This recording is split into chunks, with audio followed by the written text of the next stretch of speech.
course, was on the advisory committee which looked at Coproxamol. She's here along with Dr. June Rain, who's the Medicines and Healthcare Regulator with the MHRA. Good morning to you both. June, may I start with you? There is an awful muddle going on here. A lot of confusion as to whether people can still get it if they sign a disclaimer or not. Why isn't the situation clearer than it is? Well, first, Bill, can I say how sorry I am if any patient like Jenny has actually been worried or upset by what's gone on. But actually, the situation is pretty clear. The law on medicines makes a very explicit provision for doctors to prescribe an unlicensed medicine if they believe it's in their patient's best interests.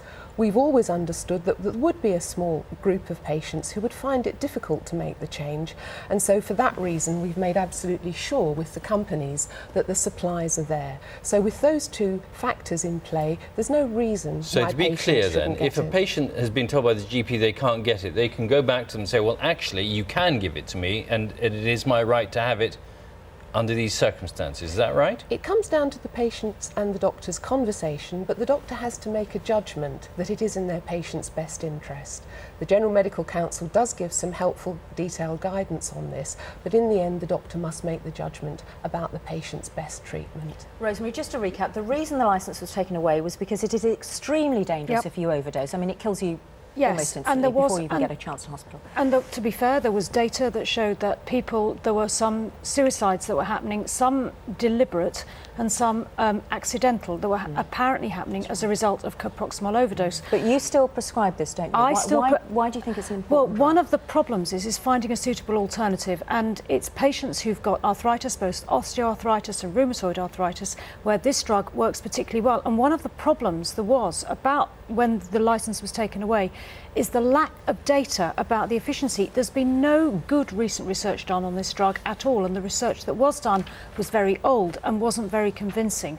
But I'm still prescribing it, but the biggest problem for me is my primary care trust are saying this drug has gone from 20p a box to £20 a box. Right. And I don't quite understand why the price has hiked up so much, and it's disgraceful, really. Had a lot of emails and texts on this subject. One viewer texting saying confusing the prescribing rules will just drive the supply underground and onto the internet as it's widely available in Europe. Well, we have communicated with doctors on a number of occasions, most recently when the ban was finally coming into play, to tell them about their unlicensed provision and to make sure that they knew that supplies would be there. So that information is out there. And actually, we must remember the bigger picture, the information from people like Nick Bateman in Scotland, that 300 or so lives are being saved every year. Although as Rosemary that's an estimate, says, to be fair, because both Jules and I have seen his report. That was based on deaths in Scotland, and he already said that those deaths on overdose were going down before the licence. And on the other, it's coming through from England too now, and 1 in 5 of those, as Rosemary says, was inadvertent. Just a few tablets too many. Now that's a lot of people. But the other side of the coin is a lot of patients who were taking coproxamol have been put on anti-inflammatory medication and have been admitted to hospital, and others have had horrible side effects from codeine-based drugs. Isn't it the case, June, that you could go to, say, 3 different GPs with the same condition and 2 would say no and 1 would say yes? It all very much depends on the doctor that you see. Every doctor will evaluate the patient and I hope talk through with them the options available to them. So yes, there is a diversity. We've always accepted that some patients would need coproxamol, and that's why the supplies are being assured. Wasn't there a better way of making it available to those patients who still desperately need it? Everyone sitting around this table and everyone watching this morning probably agrees that those people exist. But the difficulty is you are asking doctors to walk a legal tightrope. They're working in a much more litigious environment than they ever have.